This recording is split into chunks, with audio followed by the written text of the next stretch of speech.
Thank you.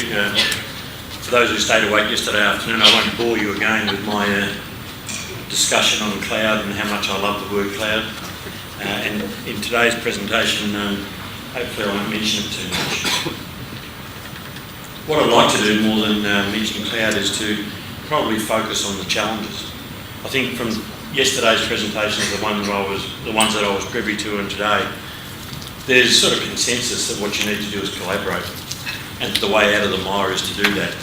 And as part of that, technology has a key role, and it has a key role to enable collaboration. That means it doesn't have a key role in defining the solution or telling you what the answer is, but just in enabling the collaboration that says whatever solution you come up with, whatever thing you try along the way, technology says yes. Yesterday I put up on the screen some of the challenges that we're facing in the municipal landscape. The things that are in front of council have all been gone over in much more detail and much better than what I can present today. Those are also accompanied by a set of challenges for IT and council. And again, none of those are unfamiliar to you. They're all the sorts of things that are features of today's local government landscape pretty much across the country.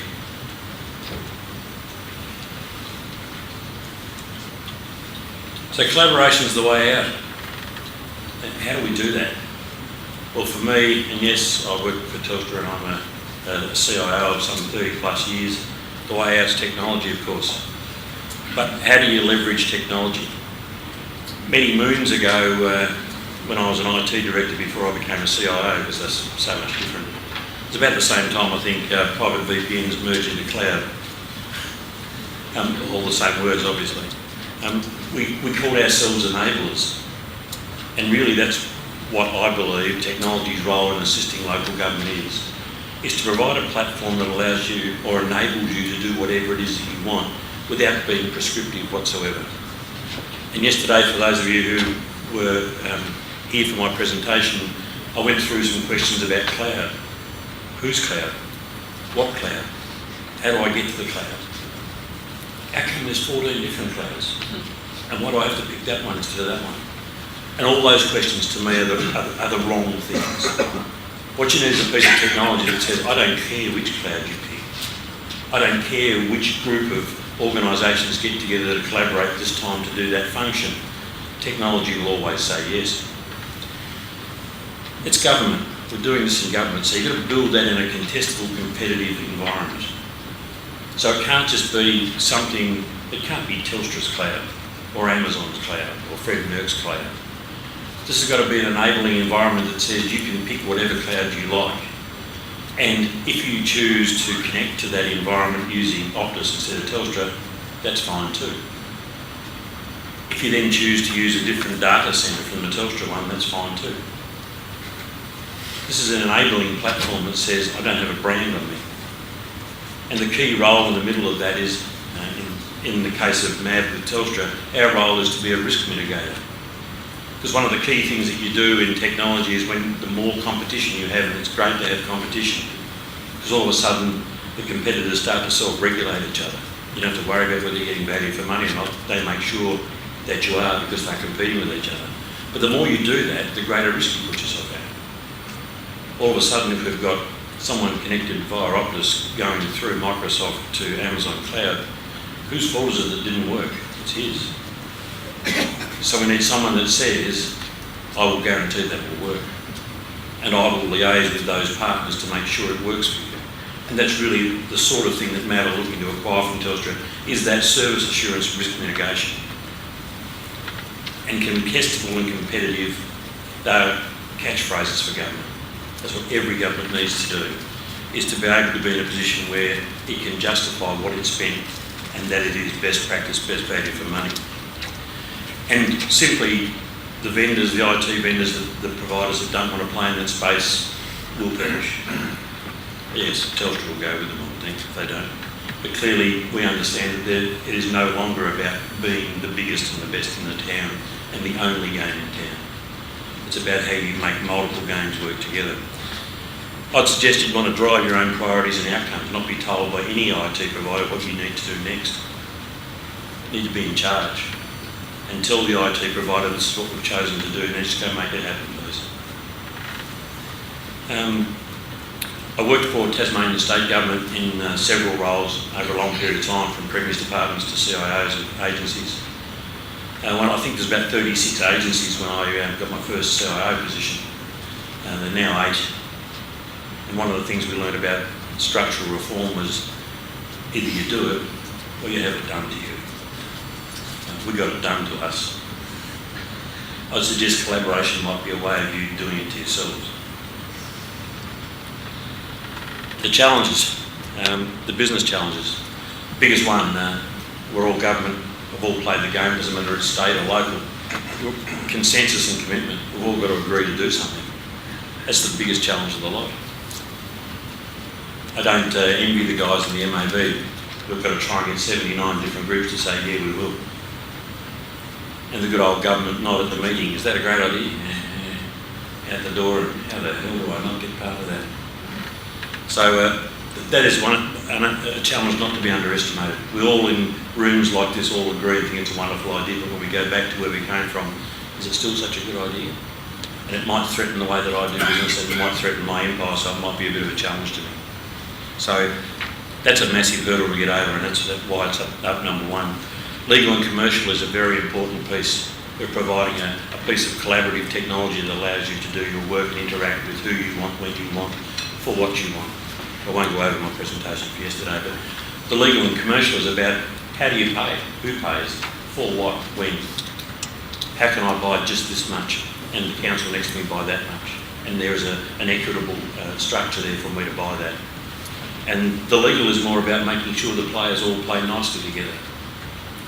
So the guy who uses Optus to connect to this platform to actually get access to Microsoft when there's a fight, someone says this is how you resolve the fight. And if you don't resolve the fight, there are punitive damages there for you. And if you don't want to play under our rules, go play somewhere else. And then of course there's the priorities. So what's the first thing? If we're going to build this collaborative platform, what do we do first? What's the most important thing? And then that might be 14 answers. In 79 local governments, that could be 8 different things. But someone needs to work through what they are. Hopefully the answer to them all is yes, but just which one's first? Then there's the technology challenges. The biggest one's down the bottom. Embrace a change. Get used to doing things differently. And that really strikes at the core of it. I'm an ex-IT professional. I had an empire. I loved to build it up. I hated the thought of anyone trying to pull it down or to me doing it differently. And that's the first thing. To get into that mental place where I'm going to embrace a change. Identify my core business. What really is my core business? Am I here to make sure that the antivirus, anti-spam server runs perfectly? Is it my job to go and make sure that that broken mouse? Or am I here to give strategic advice? Am I here to do performance management and contract management? Because I understand that. And I understand if the guy that we're getting to fix our mouse doesn't do it properly and inside his service assurance guidelines, I will tell the business and the business will recoup damages from that person. I would suggest that core business is more about what you use above the shoulders and less about what you do with your hands. If you've got people using screwdrivers and keyboards to do work and you're paying them IT salaries, you're wasting your money. Price or strategic advantage, and I go on about that at long length. I think quite often IT departments only buy on price, and I think it's a particularly local government thing where the focus is so strong on value for money that people buy the cheapest and not for strategic advantage. I don't mean they need to buy the best, but buy for strategic advantage. Buy something where you can make a difference to the strategic outcomes that your local government is trying to deliver to its constituents, not about what's the coolest piece of technology or the cheapest. And I think there's a key lesson in that one alone. The transition from doer to, I kind of touched on in core business, from doer to performance manager and IT strategist. I think if you've got an IT manager in your council, he can provide far more benefit to you giving you strategic advice about what to do over the next 3 to 5 years or how to deploy that solution or whether that's relevant to you than he can by going and evaluating the cost of the latest laptop. I was going to be brief too, John. Understand the value of technology solutions in a business context, and that's about buying for strategic advantage again. Making sure that what you buy, what you purchase, has an impact on the services the council's trying to deliver, not technology for technology's sake. Lastly, collaboration, the challenge there. Targeted prioritised applications. Again, 79 councils, what are we going to do first? What could we possibly get together there? Skill specialisation, structural flexibility. And you talk about structural reform and how you might want to look at the different way that council is put together in different states.